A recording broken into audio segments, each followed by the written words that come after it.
Hello everyone. Hindi ko alam kung ano exactly tawag nitong noodles na to. Pero sa nakalagay doon, homemade noodles. That's it guys.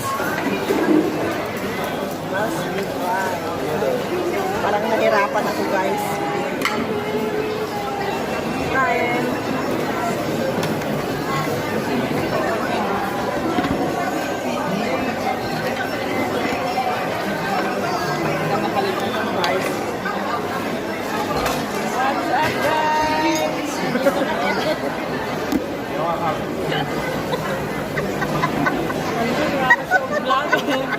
Ano ba talaga? Ayun o, sahog niya, beef niya. Yung hagyan pa rin kasama natin. Wala talaga. Umiyak ka yung mga kasama natin. Famous.